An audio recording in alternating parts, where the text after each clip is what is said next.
So Bleeding Cool was lucky enough to make it out to this year's Tribeca TV Festival. We were able to screen the first 2 episodes of YouTube Premium's new comedy, action, thriller, teen love story, and about a lot of other adjectives you could use to describe it. Wayne, which comes from the creative teams behind Zombieland and Deadpool. We're going to be taking a look at the first 2 episodes. Get Some Then and No Priests. First episode was directed by Ian McDonald, and second episode was directed by Steve Pink. Both episodes written by series creator Shawn Simmons. And let me just say that when it premieres in January 2019, I'm willing to go on a limb here and say that Wayne is going to be one of the big breakout hit series of 2019. I think YouTube Premium has done a great job. We're big fans of Cobra Kai here. I am a big fan of Wayne from the first 2 episodes that we've seen. If I had to find a best way to describe it, I know a lot of people on the PR team of everything else have been using John Wick as an example. For me personally, I feel like it's if you take Garth Ennis, who wrote The Boys and Preacher, and paired him up with the Coen brothers for Raising Arizona and a lot of other really great movies. If they co-wrote a movie that was then directed by John Hughes, I think that's the best way to describe Wayne in the nicest way possible. That's my 2-minute elevator pitch to describe the series, but I want to go into some of the characteristics because, again, even though it's the first 2 episodes, I kind of see them together as a pilot because they worked really, really well together, and it covered a lot of the main areas that I look for in a pilot. Characters, plot and dialogue, and are you giving me stuff to want to check in on the future, and wow, does it. Let me start with the characters first. Lead character Wayne, Marc McKenna. He has a quiet intensity about him. Right off the bat, for some reason, reminded me of a young David Duchovny. But if I had to compare him to a character, I keep thinking of Brendan from Brick, except with a much more physical, upfront attitude. He is able to straddle the line between righteous rage used in the right way and to right wrongs, and also the innocence of being 16 years old. And we see his interactions with... Next character I want to talk about is Della, played by Ciara Bravo. Probably the best way for me to describe Della's 15 years old. She is not nearly as badass as she thinks she is. Having said that, she's still 10,000 times more badass than any one of us. And I think we see it especially in the first 2 episodes in the scene where she comes in with the chainsaw to save Wayne. Yes, it's that type of show. I did say chainsaw. When she comes in to save Wayne, and that whole scenario that boils down, and we see the effects of a chainsaw can have on a foot, and shockingly what a lava lamp can have on a person's face. But again, if you haven't seen it, you really, really need to check that out. So we've got Wayne, we've got Dell, we've got Orlando played by Joshua J. Williams.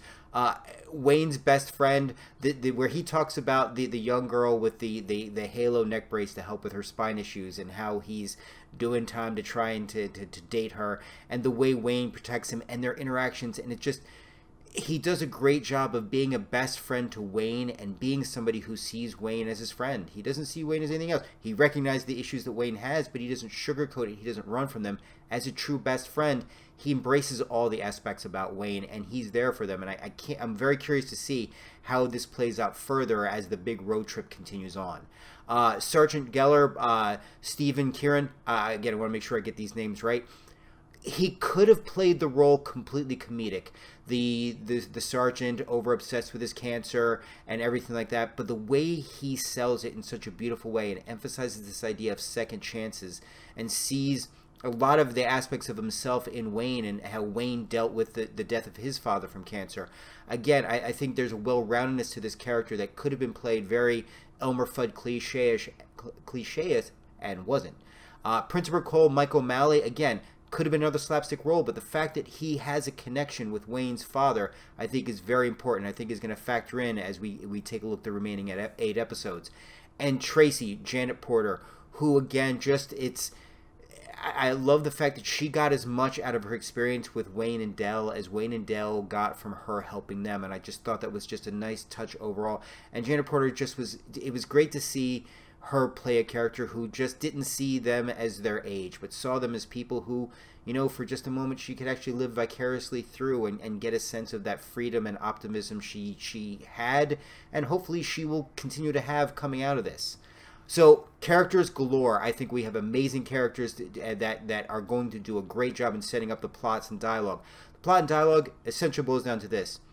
Wayne's been ripped off from what was supposed to be his late father's inheritance to him, which is a very sweet, sweet car, which apparently his mom and her dirtbag boyfriend have in Florida. So he's grabbed his dirt bike, a bunch of fireworks, and his new girlfriend slash crush, Della, and they're making their way to Florida. Now, of course, everybody and their mother is after them. Della's father, played by Dean Winter, and her brother, tag team monstrosities.